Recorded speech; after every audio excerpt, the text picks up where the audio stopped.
So what I've been up to during the winter, similar to what I was in the fall, except for I made up some ground.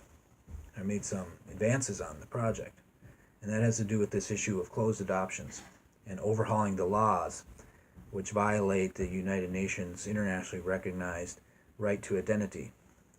Just to sum up that issue real quick and then let you know what I've been up to, is that under the United Nations and international law, they did something called the United Nations Convention on the Rights of a Child.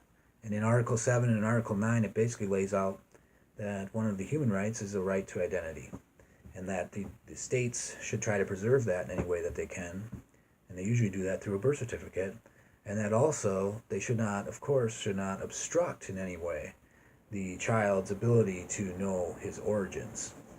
Well, in the United States, they have these strange laws which create what is known as closed adoptions. And what happens in the United States since around 1920 to World War II, most states now over 43 of the 50 states in the United States have these laws on the books where the original birth certificate of the child is turned into a secret, and then it's replaced with one with the adoptive family's name.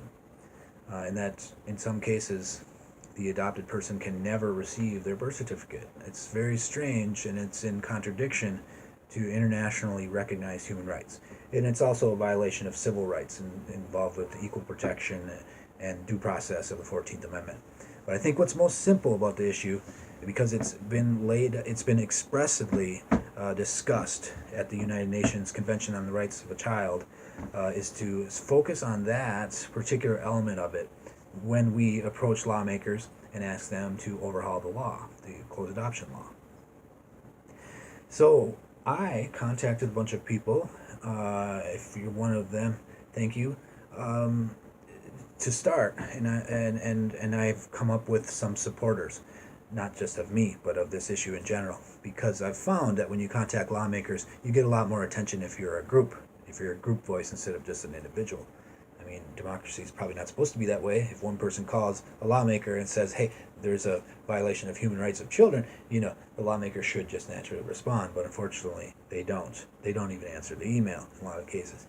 So when I come at them, or we come at them with a large group of people, which already I've got a large group of people, it's going to have more clout. And then when they say, oh, I don't want to pay attention to a human rights issue, well, how is that going to affect their image as a politician? I don't know. You tell me. I don't want to be known personally as someone who doesn't respect human rights. Internationally recognized, widely internationally recognized. So I have more reports on that, and there's information available on closed adoption and the unsealing or the sealing of birth certificates and how we want to overhaul that law or make them open. The other thing I've been up to, and something I just want to kind of get off my chest, is this issue that came up 4 years ago when a friend of mine was murdered by police. I know, it's a pretty bizarre thing to hear happen, but he did some stupid things that day, it sounds like. But unfortunately, the only witnesses are the police themselves and two grainy video cameras. The videos were released 9 months after the incident.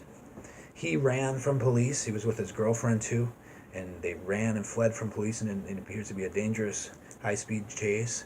He crashed. He got out, and the police thought he was a hostage taker, taking his girlfriend as the hostage. And they claim he had a knife. They say, oh, he's got a knife. And then they say, stop hurting her. And then bump, bump, bump. And they shot him. And he falls to the ground with her. And then drops a knife or something. And then she picks up the knife. And then another cop, bump, bump, bump, bump, shoots her and kills her. It's crazy, right? Then he, after having been shot once, I think, that's why they fell to the ground, he picks up the knife again. Bump, bump, bump, bump. 4 people shoot him. Unbelievable. Terrible, terrible thing. And although, the police say they were all justified because hostage taker trying to damage hostage, had a knife, 21-foot rule. No, the bigger problem even is that the investigator of this issue, it's sort of like a third-party group of investigators comes in to investigate the police. They come in, and they're supposed to interview all the officers, I think the next day. But they probably should right away, right? But I think they waited till the next day.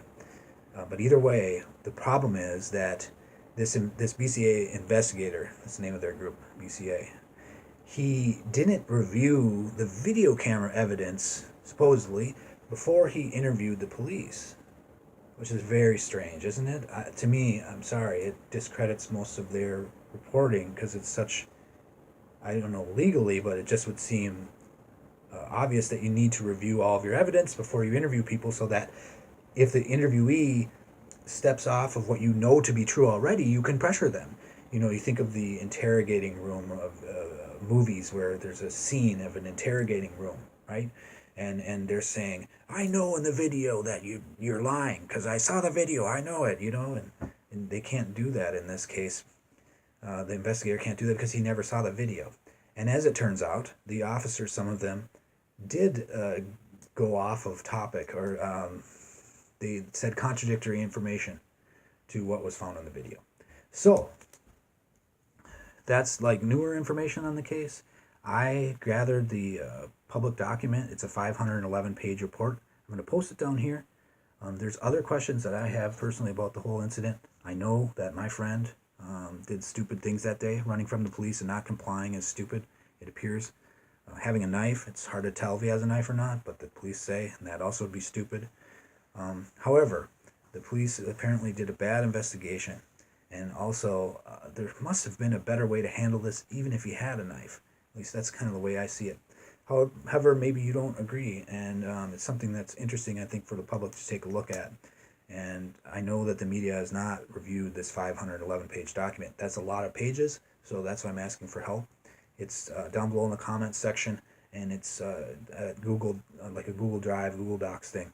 And I've got it parsed out into like 30-page segments, so that you just open 30 pages at a time rather than open 511. And that way we can maybe let each other know what we've reviewed, and if you find anything noteworthy, put it in there. But beyond that, I'm not really interested, beyond this particular case, which is involved with a friend of mine. I'm not really interested in the police brutality thing, I just think that the bankers and the economic issues are more important. But I'm also interested in the rights of children, which is another one I think is a no-brainer issue. It's clear-cut and something that should be able to be fixed swiftly.